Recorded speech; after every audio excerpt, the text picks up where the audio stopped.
Hey everybody. This is my first time to Istanbul. It's been amazing so far the last couple of days. Thank you so much for having DevConnect here, having notDEVCON, making us feel welcome. It's been, super exciting.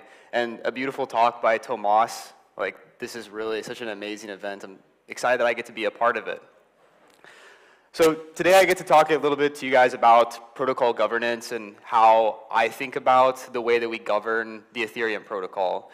And really what I would like to talk about is this question and try and elucidate it a bit for you so you can understand when you see the discourse on Twitter, on whatever form of media that you interact with Ethereum with, should Ethereum do blank? Insert your favorite EIP or insert your preferred scaling solution of the protocol.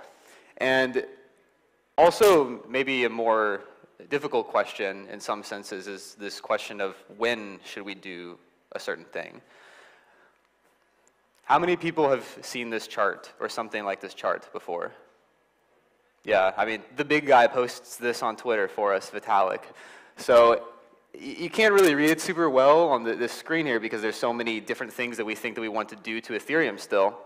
But the idea is that we're not really at a shortage of things that we feel like we should be doing for Ethereum.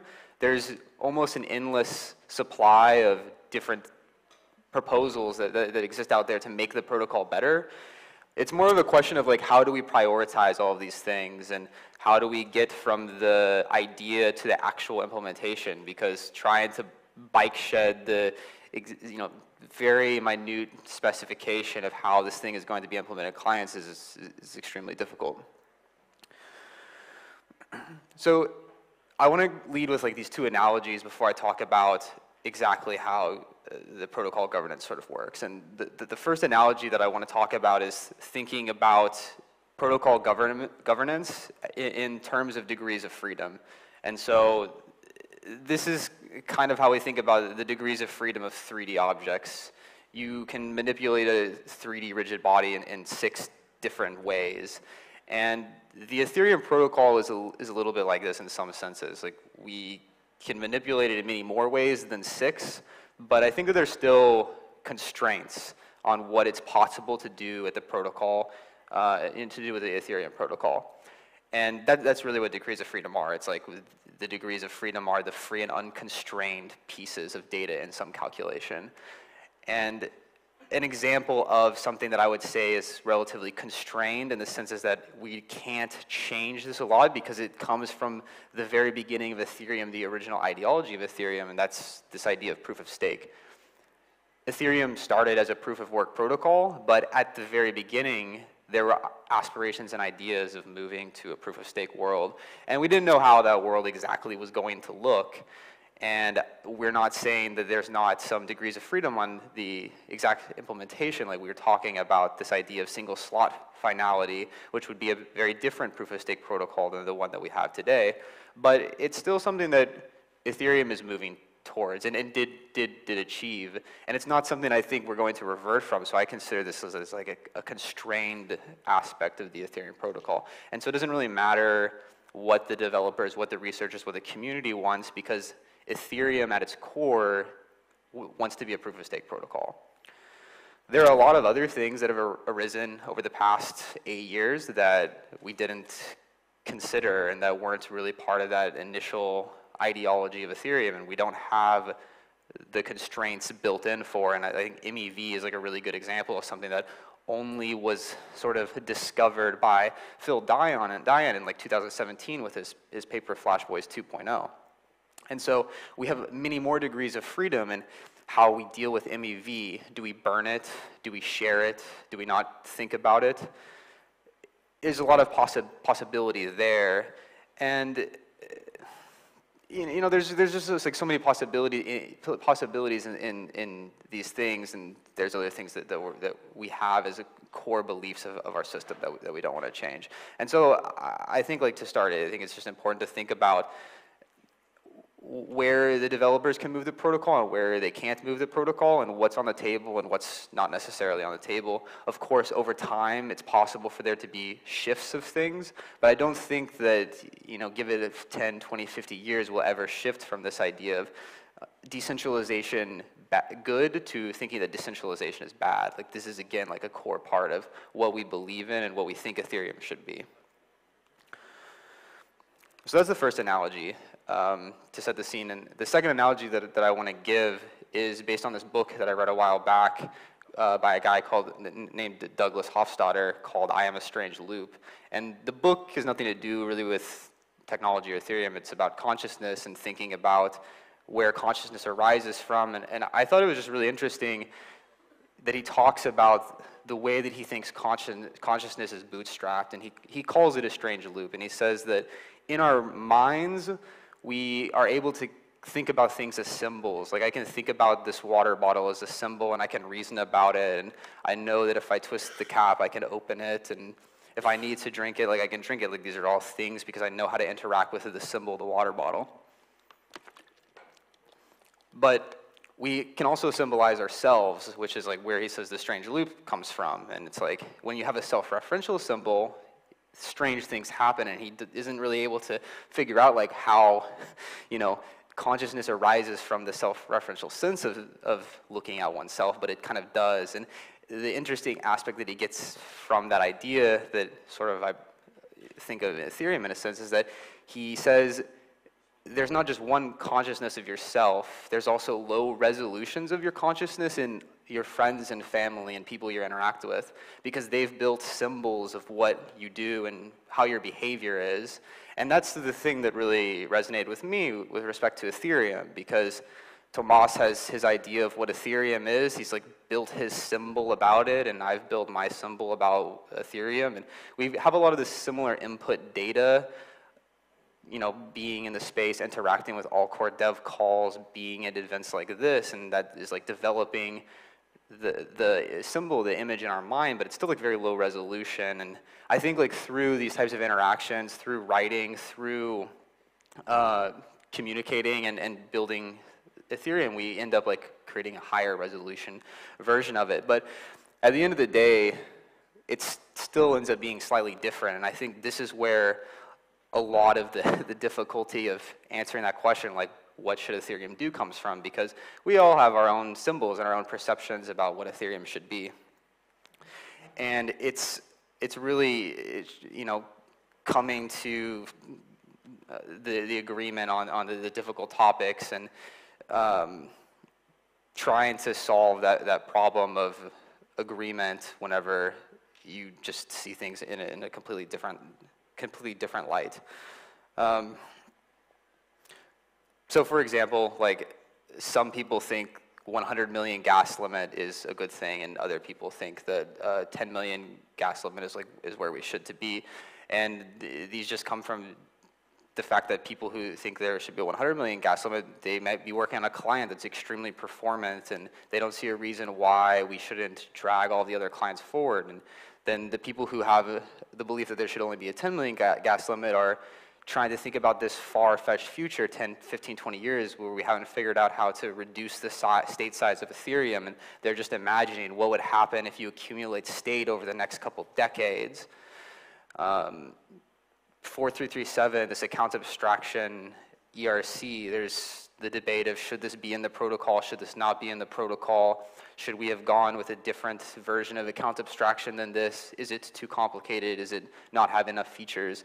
These are all things that we're constantly debating and trying to figure out. And yeah, I mean, at the end of the day, we're all just trying to realize that vision. So I want to talk a little bit concretely about how we tend to try to realize this vision.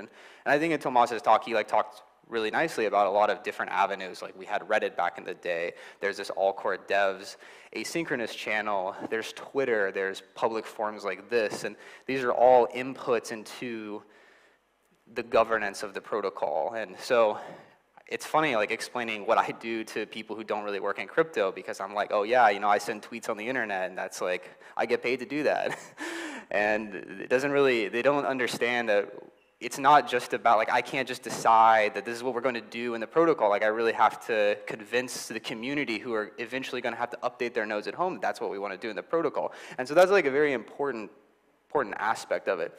But what I wanted to talk about with this graph is what we would call the official avenues of governing the protocol. I mean, as official as they really can be. This is sort of an emergent structure that's happened, not necessarily a top-down system, but just something that's arisen out of the need to have venues to make decisions. And the two places the decisions are really made, where everything that's happened to the Ethereum protocol to date has been verbally announced upon these two channels, the EL call or the CL call.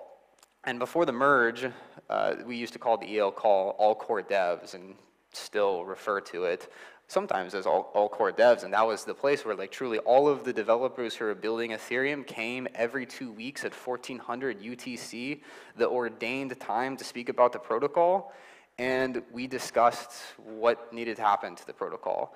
And yeah, a lot of the things were kind of decided or had been discussed at length outside of this call, but this is the place where you had the sides present their arguments and moved forward with the decision. We have the saying of, like, rough consensus and running code, and so generally, when the thing is presented, unless there's a really strong veto vote and there is rough consensus, we tend to move forward with that thing.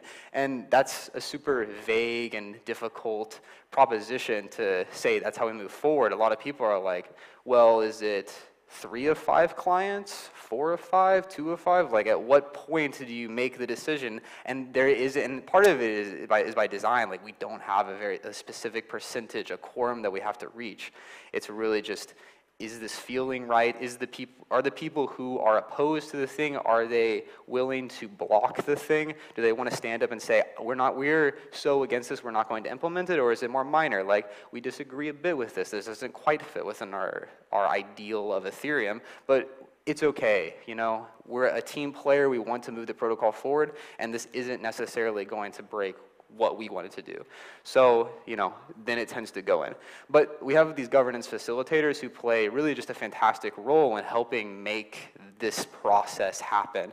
And these are people like Tim Bako and Danny Ryan. So Tim has been running the EL call for the last few years. Before that, it was Hudson Jameson since roughly the beginning. And their job is really to make sure all of the relevant people are heard in the discussion and try to herd the cats, essentially, which is like a old Ethereum saying, and in fact a group that we have that's sort of like behind the scenes. It helps run a lot of the governance calls, takes notes, does recordings, all these types of things. And so these are our cat herders. They're trying to make sure that, did Geth say their thing, did Besu, did Nethermind, Reth, whatever, did they all say what they need to say on that topic? And now that we have all of the statements, yes or no, should we move forward? And they're not trying to bring their opinions in, per se. It's more, they just want to make sure that the relevant things rise to the top. So they play a super important role. Of course, we have the research team at the EF.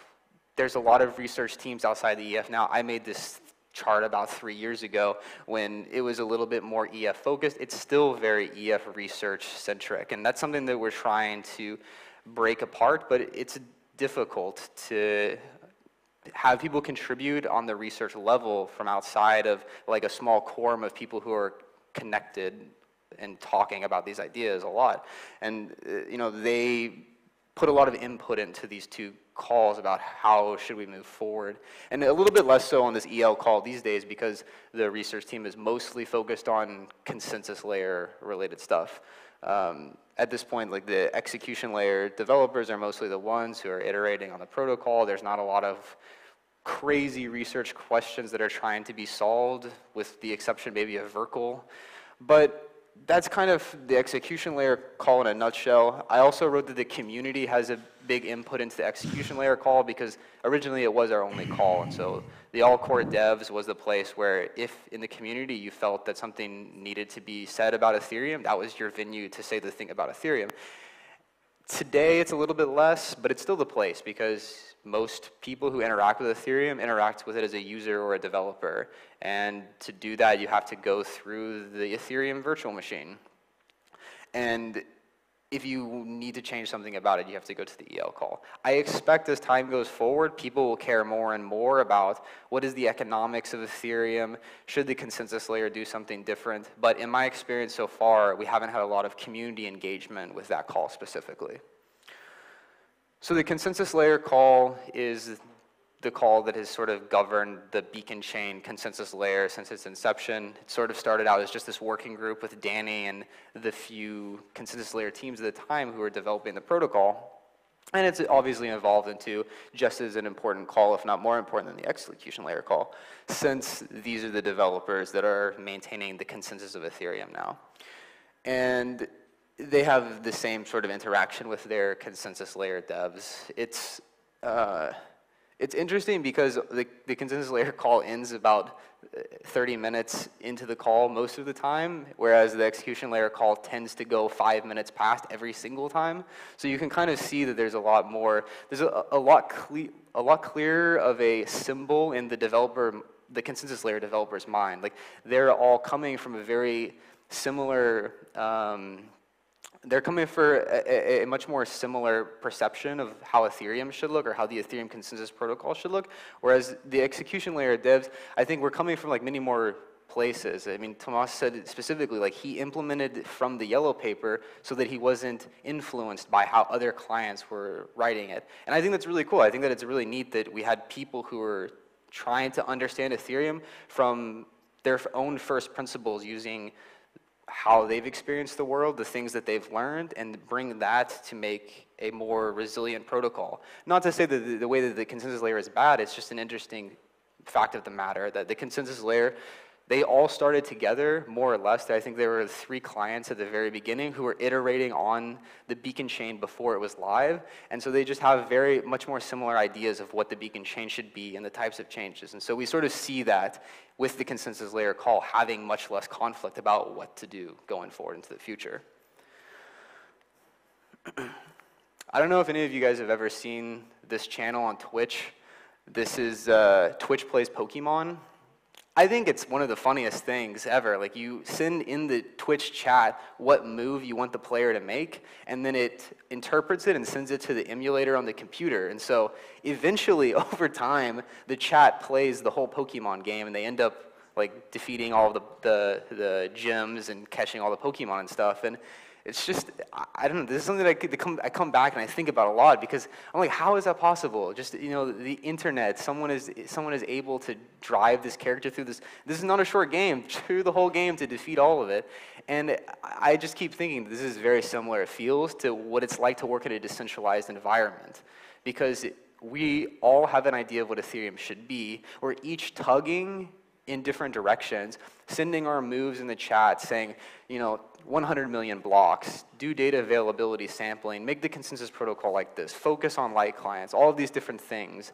And sometimes a bunch of people go to sleep and then one player is left in the chat and he's just like sending a bunch of moves and they make a lot of progress all of a sudden. And then he has to go to school or go to work or gets tired and other people step up. And I think it's similar in that sense too, because there have been people throughout time. I mean, Ethereum is 8 or 9 years old and we have people from the very beginning still contributing to the protocol, and those people were playing a lot in the beginning and now they play a bit less. But sometimes they come back in and for a few months they just send a lot of moves and they move us forward in a really good direction.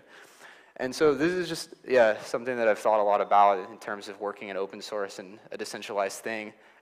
And I also think it's a bit of the answer to the question, you know, should Ethereum do this thing and when should it do it? And it's not the best answer, but it's kind of the only answer that I've found out so far. And, you know, we just keep playing the game. And so as long as we keep sending moves, we'll eventually get to that thing that Ethereum is supposed to be. We don't know what it is yet. We're developing it as we go, and we have ideas and, you know, a vision of where it should be, and as long as you know you have enough good and honest actors playing the game, pressing the buttons, then we'll eventually get to that vision that is Ethereum.